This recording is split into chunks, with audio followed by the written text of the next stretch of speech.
La bonne info, c'est à la bonne heure sur GTV. Bonsoir à toutes et à tous. Merci de suivre l'actualité de ce mardi 10 février 2026, dont voici les titres.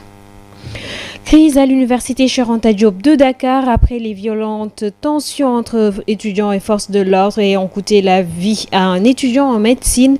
Le gouvernement a tenu un point de presse cet après-midi. Le ministre de l'Enseignement supérieur s'explique et appelle au calme et au dialogue. Criminalisation de l'homosexualité au Sénégal, une nouvelle affaire juridique impliquant 12 personnes dont des personnalités publiques relance le débat sur les promesses électorales, les enjeux juridiques et les pressions sociales. Un reportage à suivre dans cette édition.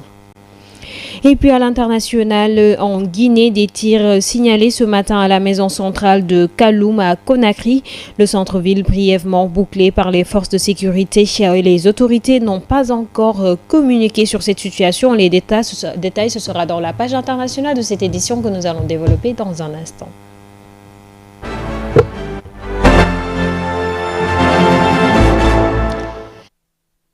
Actualité sur GTV après les vives tensions notées hier à l'université Cheikh Anta Diop de Dakar entre les forces de l'ordre et les étudiants qui ont d'ailleurs conduit à la mort d'Abdoulaye Ba, étudiant en deuxième année de médecine. Le gouvernement a tenu un point de presse cet après-midi pour éclaircir la lanterne des Sénégalais. Selon le ministre de l'Enseignement supérieur, cette crise peut être expliquée par une incompréhension entre les autorités et les étudiants. Toutefois, il appelle à la retenue et au dialogue pour le bien de tous. Nous écoutons les propos de Daouda Ngom, ministre de l'Enseignement supérieur, de la Recherche et de l'Innovation. Il est difficile de comprendre que les étudiants décident de se restaurer sans payer les tickets subventionnés à 90% par l'État. À titre d'exemple, l'étudiant paye 250 francs par jour, 50 francs pour le petit déjeuner, 100 francs pour le déjeuner et 100 francs pour le dîner. Ça fait 250 francs par jour. Et l'État paye 2250 en moyenne aux repreneurs par jour. Et je dois rappeler aussi que le Sénégal, c'est un pays qui dépense énormément dans le sous-secteur de l'enseignement supérieur, de la recherche et de l'innovation. Un autre fait aussi qu'il faut révéler, c'est que le profil des leaders du mouvement étudiant, il faut oser l'avouer, c'est un problème dans nos universités. Si je prends un exemple, un des leaders les plus en vue du collectif des amicales de l'UCAD, c'est un étudiant qui a 31 ans, qui n'a pas encore terminé son master. Et il a fait 10 ans à l'UCAD depuis 2016. Pour des études de master qui doivent durer 5 ans, on ne peut pas faire 10 ans et continuer à diriger le mouvement étudiant. C'est des questions sur lesquelles nous devons avoir le courage de discuter. Donc, aujourd'hui, les défis sont immenses pour le secteur de l'enseignement supérieur. Et l'immensité des défis requiert une grande introspection, une synergie des intelligences, une synergie des intelligences collectives et un sens élevé des responsabilités. Un tel challenge impose une culture de l'apaisement de la part de tous les acteurs du sous-secteur de l'enseignement supérieur et un engagement constant de toutes les parties prenantes. Et justement, à la suite de ces événements survenus hier à l'Université de Dakar, le Centre des œuvres universitaires de Dakar, COUD, a annoncé la fermeture exceptionnelle du campus social de l'université à compter de ce mardi 10 février à 12 h jusqu'à nouvel ordre. Une décision motivée par des impératifs de sécurité dans un contexte marqué par le décès de l'étudiant Abdoulaye Ba. Notre reporter Néla Ndiaye y a fait un tour pour un constat. Suivons-la dans ce reportage. L'irréparable s'est malheureusement produit à l'université Cheikh Anta Diop de Dakar, UCAD, suite aux violents affrontements entre forces de l'ordre et étudiants dans l'enceinte du campus social. Un étudiant du nom d'Abdoulaye Ba est décédé. Nous sommes fatigués de souffrir en silence. Nous sommes fatigués d'être considérés comme des détails gênants dans un pays qui prétend compter sur sa jeunesse. Aujourd'hui, l'avenir semble noir. Malheureusement, un camarade, un rêve brisé, Abdoulaye Ba, fut tombé sur le champ de bataille. Concernant les bourses ce ne sont pas des luxes. La bourse, ce n'est pas une luxe, ce n'est pas un cadeau. La bourse, certains étudiants utilisent la bourse pour aider leur famille. Ainsi, lorsque la bourse est privée, ce n'est pas tout simplement un étudiant qui souffre, mais c'est toute une famille qui souffre. Le non-respect des franchises universitaires est inacceptable selon les étudiants. Qui ont franchi la grande porte universitaire. Et ça, c'est injuste. Moi, je n'ai jamais vu un policier franchir la porte universitaire. Ça, c'est injuste. Parce que un lieu, soi-disant un lieu de savoir, ne peut pas être un champ de bataille. Ça, c'est impossible. C'est injuste aussi. Un lieu, soi-disant, les étudiants, nous sommes l'avenir de demain. Nous sommes l'avenir de demain. Si on nous abattit aujourd'hui, regardez notre jeune frère qui a été tué hier. Son rêve était de devenir quelqu'un d'autre. D'ailleurs, pour mettre fin à cette spirale de la violence, les autorités ont décidé de fermer le campus social, plongeant du coup certains étudiants dans une précarité. Actuellement, au niveau de l'université Cheikh Anta Diop de Dakar, à chaque fois, quand il y a des manifestations, quand il y a des émeutes, à chaque fois, ils vont sortir des communiqués qui sont toujours défavorables par rapport aux étudiants. Donc, ce qu'il faut comprendre à noter sur cela, personnellement, nous lançons appel à l'État de revoir ces communiqués, de bien orchestrer, organiser ces communiqués pour qu'au moins les étudiants puissent en bénéficier de cela. Parce que vraiment, ce communiqué-là, nous ne sommes pas optimistes à cela. Et puis en bref, la société civile sénégalaise ainsi que les organisations de défense des droits de l'homme continuent de se prononcer sur la disparition d'Abdoulaye Ba, décédé à l'occasion des violences policières à l'université Cheikh Anta Diop de Dakar. Dans un communiqué commun, la rencontre africaine pour la défense des droits de l'homme RADDHO, Afrikajom Center, la Ligue sénégalaise des droits humains LSDH, Amnesty International Sénégal et la structure Article 19 demandent tous l'ouverture d'une enquête indépendante et impartiale pour faire la lumière sur les circonstances du décès de l'étudiant Abdoulaye Ba et de traduire en justice les responsables dans le cadre d'un procès équitable.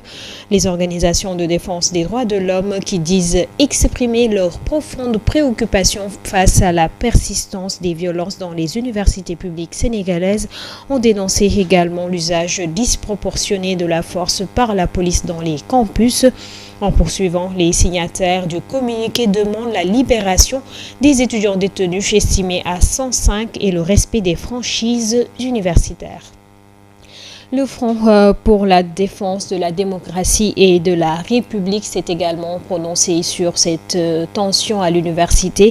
Il parlait principalement du bilan économique, du bilan de la gestion économique, disons, du gouvernement.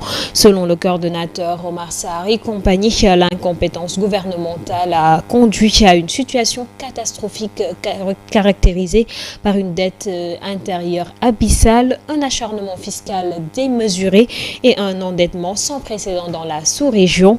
La FDR, donc, qui se prononçait en marge d'une rencontre au micro de Amsatou Gano et de Boubacar Diagne.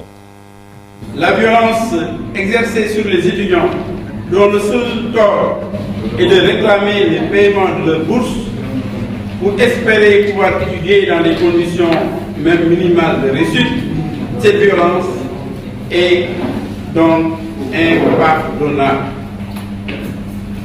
Le gouvernement, par son incompétence, a fini de plonger l'économie du pays dans un gouffre sans fond. L'État, dépourvu de toute vision porteuse, se limite désormais à un matraquage fiscal constant qui, en même temps qu'il étouffe les citoyens, paralyse pratiquement tous les secteurs productifs. Et que dire de la sécurité nationale? Beaucoup soupçonnent l'État d'avoir organisé le rançongiciel de la date aux fins de reporter sine die les élections de janvier 2027. Le piratage ayant eu lieu, il faut le noter, au moment où la société Synapsis, filiale de la Caisse de dépôt et de consignation, aurait commencé à accéder au système d'information. La justice, quant à elle, est confisquée au profit d'un projet de vengeance personnelle contre les leaders de l'opposition et les leaders d'opinion. Un projet qui tourne au ridicule avec le cas du député Farmango. En effet, le ministre de la Justice s'érige en procureur pour maintenir en cellule un homme libéré par le juge. Nous parlons de la récente arrestation de 12 personnes, dont des personnalités médiatiques, dans une affaire mêlant homosexualité et transmission volontaire du VIH-Sida, qui ravive le débat sur la criminalisation de l'homosexualité au Sénégal.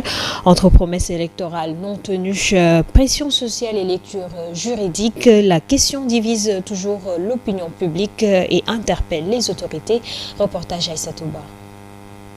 Récente arrestation de 12 personnes, dont des personnalités médiatiques liées à une histoire d'homosexualité et transmission volontaire du VIH-Sida, soulève à nouveau la fameuse question de la criminalisation de l'homosexualité au Sénégal. Oui, cette question de l'homosexualité, je pense que le régime qui est venu aujourd'hui, après le régime de Macky Sall, ont une forte responsabilité de pouvoir criminaliser l'homosexualité. Ça a été des moments de campagne.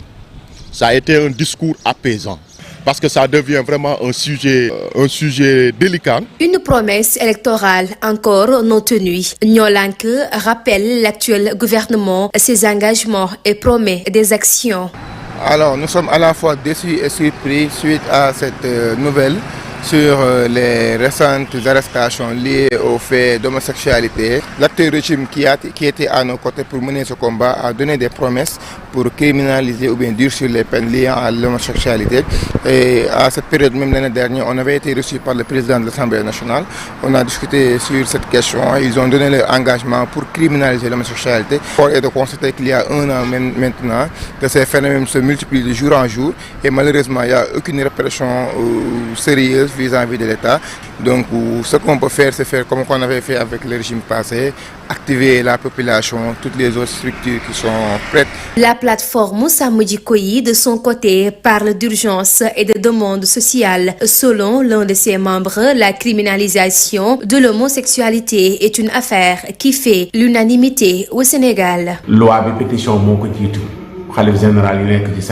Tous les Sénégalais sont favorables pour la criminalisation de l'homosexuel. C'est une loi que tout le monde a validée. Donc, je ne sais pas pourquoi jusqu'à présent ça cale. On leur a donné un ultimatum. D'ici le 8 mars, si rien n'est fait, on va organiser une conférence de presse. On va voir qu'est-ce qu'on va faire. Si le groupe parlementaire de PASTEF ne nous donne pas une réponse favorable.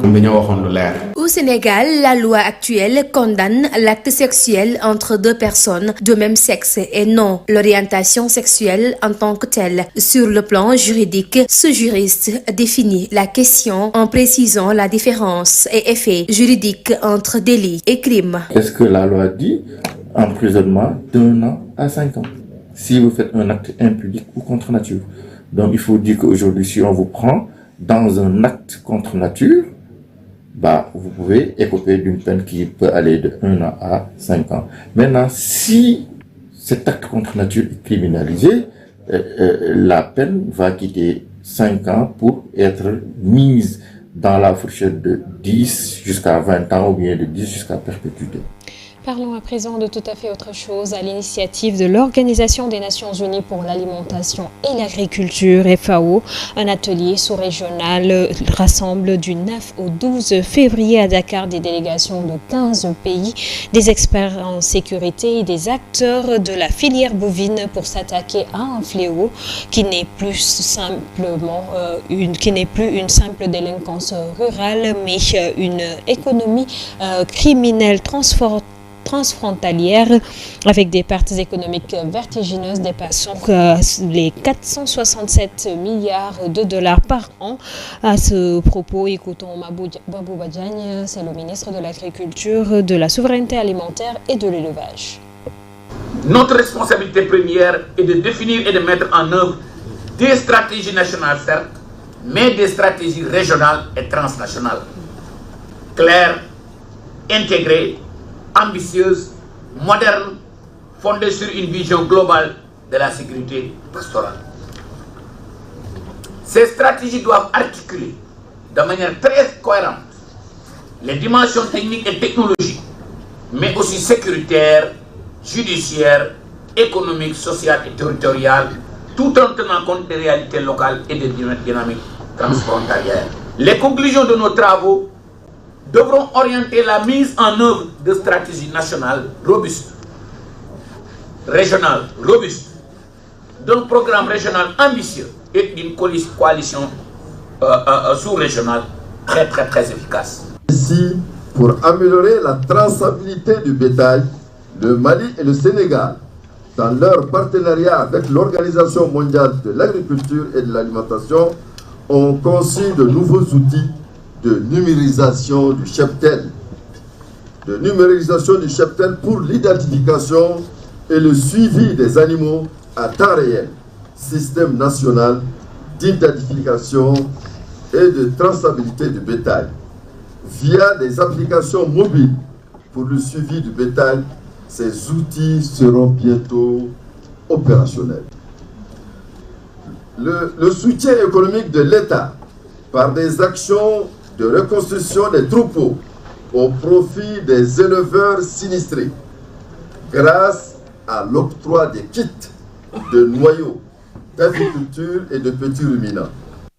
Nous restons avec l'Organisation des Nations Unies pour l'alimentation et l'agriculture qui, en partenariat avec l'Agence nationale pour la promotion de l'emploi des jeunes ANPEJ, a lancé à Thiès une campagne d'information et de sensibilisation autour du programme Agri Accélérateur. L'initiative cible les régions de Thiès et de Saint-Louis. Écoutons à ce propos Fatou Ley, responsable pôle ANPEJ Thiès. Alors, sur cette activité-là, nous avons collaboré dans le cadre du programme Agri Accélérateur 2.0 IRA. Alors, c'est un programme qui va accompagner en tout cas des jeunes qui sont dans des secteurs à fort potentiel, dans 2 régions exactement, donc à Thiès et à Saint-Louis. Et c'est quand même un programme avec plusieurs phases. Alors, nous gérons la phase sensibilisation. Donc, dans la phase sensibilisation, alors, on devait organiser des campagnes, des campagnes d'animation économique au niveau de tous les départements de la région de Thiès. Donc, ça a été fait. Et sur la base de la campagne et du lancement de la manifestation d'intérêt qui a été lancée pour une durée bien déterminée, nous avons pu identifier, avec l'aide de la FAO, des jeunes présélectionnés qui seront enrôlés dans la phase de sensibilisation et c'est ça qui nous regroupe. Alors cette phase de sensibilisation n'est pas une phase de sélection. Ces jeunes ne sont pas encore sélectionnés. Ces jeunes-là seront accompagnés aujourd'hui. On va leur expliquer en tout cas comment est-ce qu'ils doivent faire pour s'enrôler dans le programme parce qu'on a eu à lancer du 15 janvier au 1er mars l'appel à candidature. Et c'est cet appel à candidature qui va permettre à ces jeunes-là d'être enrôlés, en tout cas, dans la prochaine étape, c'est-à-dire les pitchs et autres. Parce qu'il y aura plusieurs séquences, en tout cas, pour les enrôler sur ce programme. Et puis pour finir, la page internationale en bref, des tirs ont retenti ce matin au niveau de la maison centrale de Kaloum, le centre administratif de Conakry. Selon les témoins joints par nos confrères de RFI, ces tirs ont commencé vers 9h du matin et ont duré environ une demi-heure. L'accès au centre-ville a ensuite été fermé par des militaires avant de rouvrir peu avant 11h. Des policiers et des militaires ont fermé la circulation sur les rues menant à la prison pendant la matinée. Des ambulances étaient également stationnées sur les lieux. Dans cette prison sont détenus de nombreux prisonniers célèbres, dont les anciens militaires mis en cause dans l'affaire du massacre du 28 septembre 2009 ou d'anciens ministres tels que Alpha Condé. Les autorités n'ont pas encore communiqué sur ces événements. Et puis au Mali, le SYNACOR, principal syndicat des chauffeurs routiers du pays, a décidé un arrêt de travail ce 9 février. Le 29 janvier, lors d'une attaque du JNIM entre la ville de Caille et la frontière du Sénégal, au moins 12 chauffeurs ont été exécutés. Le syndicat demande le rapatriement des dépouilles avant toute reprise des activités. Et c'est ce qui met en terme à cette édition. Merci de l'avoir suivi. Excellente suite de programmes en compagnie de GTV. Bonsoir.